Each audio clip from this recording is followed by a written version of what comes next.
La façon dont vous réagissez par rapport à l'adversité, par rapport à l'épreuve en nous, par rapport à ce que il est dit en Exode 14, l'Éternel combattra pour vous. Il dit, gardez le silence. Pourquoi Moïse donne cette recommandation pour Israël? Parce que les enfants d'Israël étaient entre la mer et la mort. Vous avez toutes les raisons du monde, ils auraient dû crier, mais l'ordre était donné. Pourquoi? Parce que demeurer tranquille, c'est le premier acte de foi en présence de l'épreuve. C'est un signe, un ballon indicateur. La tranquillité devant l'adversité, c'est beaucoup. Alors, l'incrédulité crée, l'incrédulité grandit les difficultés, l'incrédulité mystifie les difficultés. Et c'est pour cette raison que de l'autre côté, quand nous parlons de la foi, elle lève l'âme au-dessus de l'adversité. La foi fait à ce que nous soyons calmes. Évidemment, c'est difficile parce que nous vivons dans un monde qui, il y a des bruits constants, où nous avons des discussions interminables, où nous avons des distractions permanentes. Alors, nous négligeons de plus en plus le silence. Pourtant, le silence, ce n'est pas seulement l'absence du bruit, mais c'est tout un état qui nous porte vers la réflexion, un état qui nous porte vers la concentration, un état qui nous porte vers la paix intérieure. Il dit en Jésus 1:8 que c'est libre de la loi ne s'éloigne point de ta bouche. Médite-le jour et nuit. Oui, la méditation, elle est utile. Pourquoi? Parce que méditer, c'est se recentrer. Méditer, c'est calmer son esprit. Méditer, c'est revenir à soi-même. Mais beaucoup ne font plus cet examen. C'est pour cette raison que nous avons beaucoup de cas d'AVC et de tensions incessantes aujourd'hui dans le monde.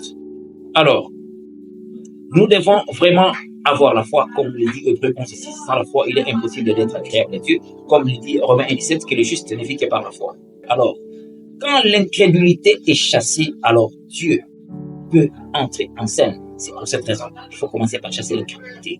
On lit à Hébreux 3:19, eux qui avaient marché là-bas, ils ont bu l'eau du rocher, ils ont traversé la mer Rouge, mais ils sont morts à cause de l'incrédulité. L'incrédulité, c'est une mauvaise chose. On doit apprendre à associer Dieu en tout et pour tout.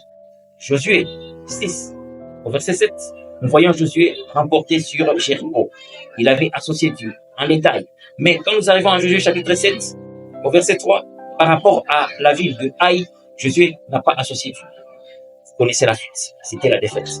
Donc, ne soyons pas là pour associer Dieu seulement quand les choses sont difficiles. Et quand c'est facile, nous devons déjà nous habituer à le faire. Et nous devons développer la paix au niveau de la conscience. Parce qu'il y a une différence entre la paix au niveau de la conscience et la paix dans nos cœurs.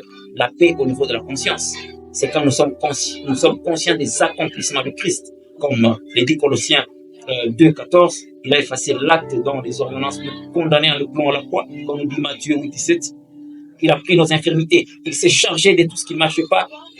Quand nous prenons 1 Jean 3:21, il dit si notre cœur ne nous condamne pas, nous avons de l'assurance devant Dieu. Mais par rapport à la paix dans notre cœur, nous avons encore un travail à faire. Nous ne sommes pas pleinement conscients au niveau de nos âmes, au niveau de notre entendement, au niveau de notre compréhension. Pourtant, on lit en 2 Timothée 1:7 que nous n'avons pas reçu un esprit de timidité, de faiblesse ou de peur, mais nous avons reçu un esprit d'amour, de sagesse et de force. Arrêtons de créer l'épreuve. Généralement, les épreuves, nous les créons nous-mêmes et nous essayons même de les anticiper au travers de notre mauvaise imagination à cause de l'incrédulité. Alors, on doit revenir au silence, on doit revenir à la méditation, on doit revenir au calme intérieur. Comme on nous dit en Ésaïe 48:18, si vous étiez attentif à mes paroles, votre paix serait semblable au fond de la mer.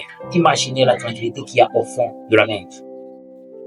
C'est votre serviteur, Ben Alekitenge. Merci, à la prochaine.